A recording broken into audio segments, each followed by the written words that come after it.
মানিকচকের SIR শুনানি কেন্দ্র পরিদর্শন করল মালদা জেলা যুব তৃণমূল কংগ্রেসের সভাপতি প্রসেনজিৎ দাস। এসআইআর শুনানিতে সাধারণ মানুষের হয়রানির অভিযোগ তুলে ও সুপ্রিম কোর্টের নির্দেশকে নিজেদের জয় বলে যুব তৃণমূল কংগ্রেসের উদ্যোগে মানিকচকে মিছিল করল তৃণমূল নেতৃত্ব। এদিনের কর্মসূচিতে উপস্থিত ছিলেন মালদা জেলা যুব তৃণমূল কংগ্রেস সভাপতি প্রসেনজিৎ দাস, মানিকচক ব্লক যুব তৃণমূল কংগ্রেস সভাপতি শহীদুল হক, মানিকচক ব্লক মহিলা তৃণমূল কংগ্রেস সভাপতি রানী মণ্ডল, তৃণমূল নেতা ইমরান হাসান সহ অন্যান্য তৃণমূল নেতা কর্মীরা। ব্লক অফিসে অবস্থিত শুনানি কেন্দ্রে সাধারণ মানুষের সঙ্গে কথা বলেন এদিন তৃণমূল নেতৃত্ব। পাশাপাশি তৃণমূলের প্রতিনিধি দল এদিন ব্লক বিডিওর সঙ্গে দেখা করেন। পাশাপাশি প্রসেনজিৎ দাস এদিন সাংবাদিকদের মুখোমুখি হয়ে কংগ্রেসকে বিজেপির বি টিম বলে ব্যাখ্যা করেন। কংগ্রেস শুধু মানুষকে বিভ্রান্ত করছে এমনটা অভিযোগ করেন। পাশাপাশি বিজেপি চক্রান্ত করে নির্বাচন কমিশনের দ্বারা সাধারণ মানুষকে এসআইআর এর নামে ব্যাপক হয়রানি করছে। মানুষকে হয়রানি করছে ইসিআই এবং বিজেপি রঙ্গুলি হেলন।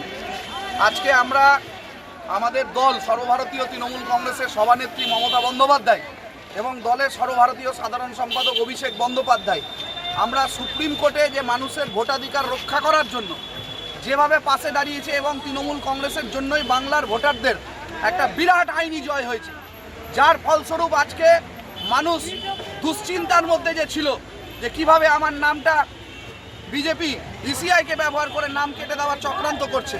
আজকে লজিক্যাল ডিসক্রিমিনেন্সির তালিকা প্রকাশ করতে সুপ্রিম কোর্ট বলেছে। আজকে বিএলএ 2দেরকে নিয়ে সমস্ত ভোটাররা তাদের এই ভোটাধিকার কেন্দ্রে আসতে পেরে তাদের নামের তালিকা জমা দিতে পারবে, ফর্ম জমা করতে পারবে। স্বাভাবিকভাবে এই যে সুপ্রিম কোর্টে আইনি লড়াই করে তৃণমূল কংগ্রেস যে মানুষের বাংলার ভোটাধিকার রক্ষার জন্য মানুষের পাশে যে দাঁড়িয়েছে, এটা একটা বিরাট জয়। আর দুদিন আগে কংগ্রেসের যাদের পার্টি অফিসে দুটো লোক নাই তালা খোলার, তারা এসছে এখানে মানুষকে বিভ্রান্ত করতে। আমি প্রত্যেকটা মানুষকে, মানিকচকের মানুষকে বলবো যে আপনাদের সকলের কাছে অনুরোধ, এই বিজেপির যে বি টিম কংগ্রেস, এদেরকে চিহ্নিত রাখুন। এরা মোদির পাশে দাঁড়িয়ে থাকে, কিন্তু মোদিকে বলতে পারে না যে বাংলার পরিযায়ী শ্রমিককে তোমার রাজ্যে মারছে, বাংলার পরিযায়ী শ্রমিককে, সংখ্যালঘু ভাইকে, রাজবংশী ভাইকে খুন করাচ্ছে, অত্যাচার করাচ্ছে। এরা মোদির পাশে দাঁড়িয়ে থেকে কথা বলতে পারে না, তার কারণ এরা হচ্ছে বিজেপির দালাল। আর মালদা জেলায় বিজেপির দালাল হচ্ছে কংগ্রেস। এটা আমরা মানুষকে পরিষ্কারভাবে বলে দিতে চাই। তাই সমস্ত মানুষকে অনুরোধ করব, তৃণমূল কংগ্রেসের পাশে থাকুন, মমতা বন্দ্যোপাধ্যায়ের সাথে থাকুন এবং অভিষেক বন্দ্যোপাধ্যায়ের লড়াইকে সমর্থন করুন। যতই করো হামলা, আবার জিতবে বাংলা।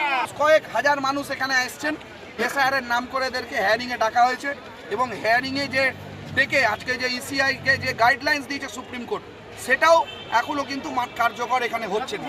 এটা আমাদের প্রশ্ন, আমাদের বিডিও অফিসে আমাদের 7 সদস্যের প্রতিনিধি দল যাচ্ছে, কারণ আমার আরও জেলা জুড়ে কয়েকটা জায়গায় যাওয়ার ব্যাপার আছে, তারা এখানে কথা বলবে। কংগ্রেসের পরিষ্কারভাবে বলি, সুপ্রিম কোর্টে আইনি লড়াই কে করেছে? তৃণমূল কংগ্রেস।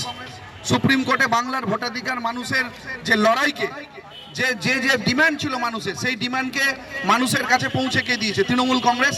আর কংগ্রেসের সাংসদকে আমি প্রশ্ন করি, আপনি মোদিবাবুর পাশে দাঁড়িয়ে ফটো সেশন করছেন, তখন আপনার বাংলার দুর্দশার কথা, বাংলার পরিযায়ী শ্রমিকদের যে মারছে, এসআইআর এর হেয়ারিং এর নাম করে যে মানুষকে অত্যাচারিত হচ্ছে, তখন আপনি মোদিবাবুর সামনে আপনি প্রতিবাদ করতে পারেননি, শুধুমাত্র ফটো সেশন করতে গেছিলেন। তাই বিজেপির বি টিম হচ্ছে কংগ্রেস। আর এই কংগ্রেস থেকে আমি মানুষকে বলবো, যারা আজকে মানুষের ভোটাধিকার কেড়ে নিতে চাইছে, তাদের বিরুদ্ধে যাদের কথা নাই, তাই সরাসরি বিজেপির বিরুদ্ধে লড়াই করার একমাত্র মুখ হচ্ছে মমতা বন্দ্যোপাধ্যায়, অভিষেক বন্দ্যোপাধ্যায় এবং তৃণমূল কংগ্রেস। তাই আমরা আজকে দাঁড়িয়ে বলি, যতই করো হামলা, আবার জিতবে বাংলা। মালদা থেকে পরিতোষ সরকারের রিপোর্ট, কুলিক নিউজ।